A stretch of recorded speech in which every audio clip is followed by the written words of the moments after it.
राधा की अपनी बहू को लेकर बहुत सपने थे। उसने सोचा था वो अपनी बहू के साथ अलग अलग जगह घूमने जाएगी, उसके साथ शॉपिंग करेगी, रात को खाने के बाद टहला करेगी। लेकिन उसके सपनों पर पानी तब फिर जाता है जब एक सुबह उसका बेटा पंकज एक पैर वाली लड़की, जिसने खड़े होने के लिए बैसाखी का सहारा लिया हुआ था, उसके साथ अपने घर आया और आकर अपनी माँ से कहता है, माँ, मुझे पता है आपको ये जानकर हैरानी होगी और शायद आप मुझ पर बहुत गुस्सा करेंगी, लेकिन फिर भी मैं आपको बताऊंगा कि मैंने शादी कर ली है, वो भी इससे। ये रिया है, मैं इससे बहुत प्यार करता हूँ, इसीलिए मैंने आपको बिना बताए इससे शादी कर ली। क्या शादी कर ली, वो भी एक पैर वाली लड़की से?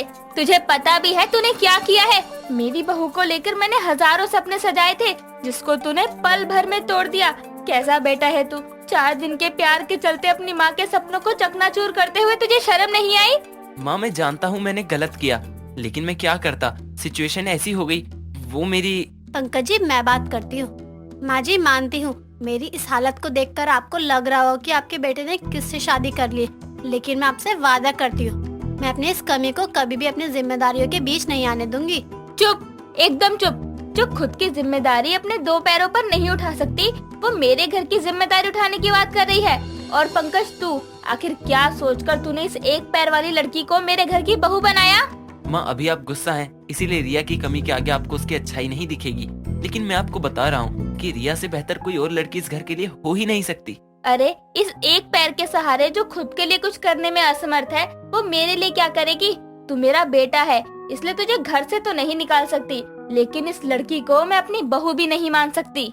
राधा इतना बोलकर चली जाती है तो वहीं ये सब सुनकर रिया की आंखों में आंसू आ जाते हैं, जिस पर पंकज उससे कहता है, तुम रो मत रिया, देखना माँ को जब सच्चाई पता चलेगी तो वो तुमको जरूर अपनाएंगी।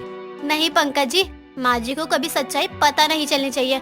मैं खुद से माँ जी को मनाने की कोशिश करूँगी। रिया अपाहिज थी, उसका एक पैर नहीं था, बावजूद इसके पंकज ने उससे शादी की और उसे अपने घर लाया। लेकिन उसकी सास के ना स्वीकारने के कारण रिया का दिल दुखता है। अगले दिन सुबह के समय रिया बैसाखी के सहारे रसोई में जाती है और चाय नाश्ते की तैयारी करने लगती है। इतने में हॉल में बैठी राधा के पास उसकी पड़ोसन माया आती है, जो उससे कहती है, क्या बात है राधा बहन, घर में छुपी बैठी हो, पार्टी वार्टी देने से बचना चाहती हो क्या? किस बात की पार्टी माया बहन? अरे, बहू लाई है घर में और बोलती है किस बात की पार्टी?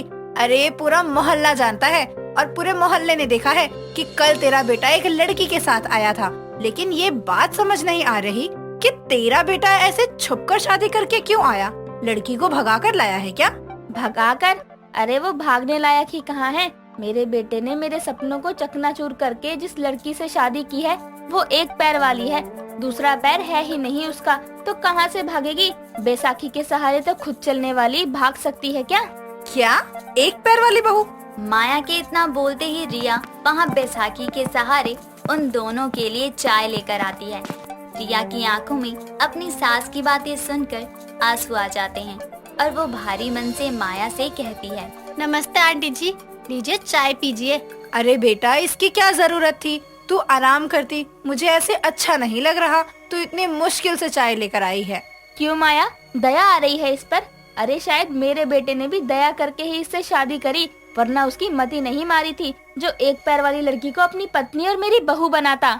अरे राधा बहन, कोई बात नहीं, बहू तो बहू है और वो अपनी कमी को भुलाते हुए भी देखो तुम्हारे लिए चाय लेकर आई है। अब स्वीकार भी कर लो उसे।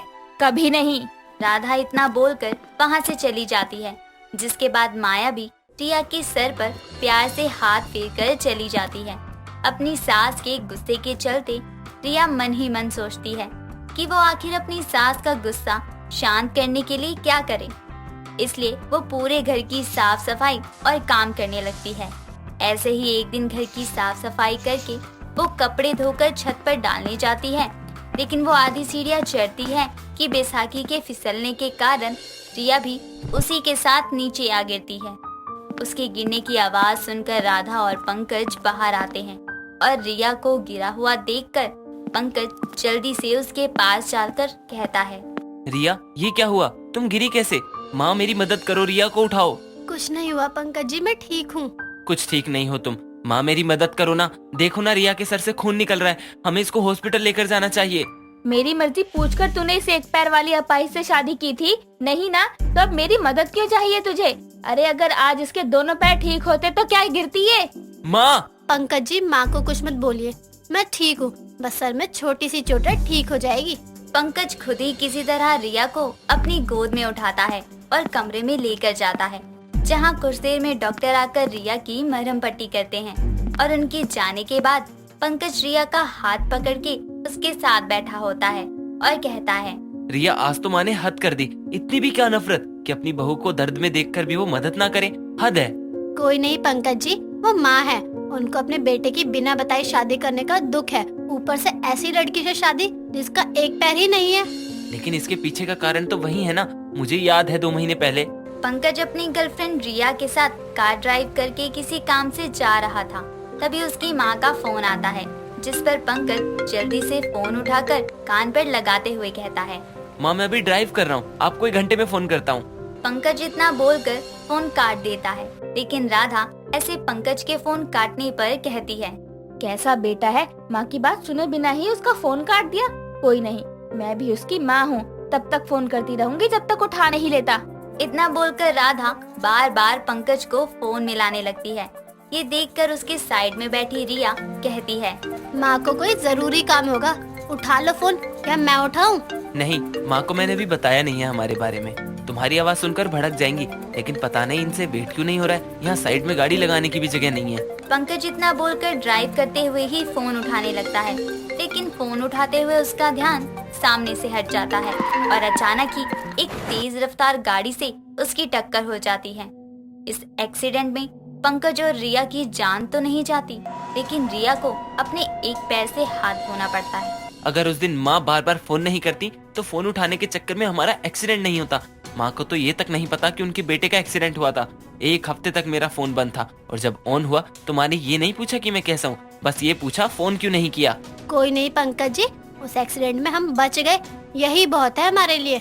लेकिन मेरी गलती की सजा तुम्हें मिली, मैंने फोन ना उठाना चाहा होता तो तुम्हारे दोनों पैर ठीक होते, माँ भी तुमको अपना लेती, लेकिन अब ना वो तुमको अपना रही हैं, ऊपर से दूसरों के आगे भी जलील करने का कोई मौका नहीं छोड़ती। रिया का एक पैर पंकज की लापरवाही से गया। ये बात उसके कमरे के बाहर खड़ी राधा ने सुनी तो उसकी आंखों से आंसू बहने लगे। उसको अपने किए पर पछतावा तो हुआ ही, साथ ही वो एक माँ होने के फर्ज को भी अच्छे से नहीं निभा पाई। उसे इसका दुख भी हुआ। ये सुनकर वो अपने कमरे में जाती है और खुद को बंद करते हुए कहती है, कैसी माँ हूँ मैं, अपने बेटे के इतने दिन गायब होने पर ये तक नहीं पूछा कि वो कैसा है। अगर उस एक्सीडेंट में उसे कुछ हो जाता तो मैं क्या करती। और बहू, उसको मैंने कितना सुनाया, उसके खुद के पैरों पर ना खड़े होने का कितना मजाक बनाया, जबकि उसके पैर तो मेरे ही कारण गए। लेकिन अब मैं अपनी गलती सुधारूंगी, बिना ये बताए कि मुझे ये सच्चाई पता है, वरना मेरे बच्चे मेरे बदले हुए स्वभाव को मेरी दया समझेंगे। राधा बिना ये जताए कि उसे अब सच्चाई पता है, धीरे धीरे अपने अंदर बदलाव दिखाती है।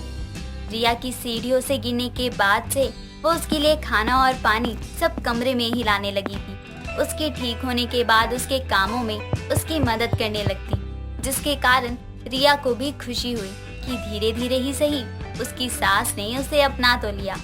जिसके बाद राधा अपनी एक पैर वाली बहू के साथ ही अपने इधर उधर घूमने वाले सपने को पूरा करती है।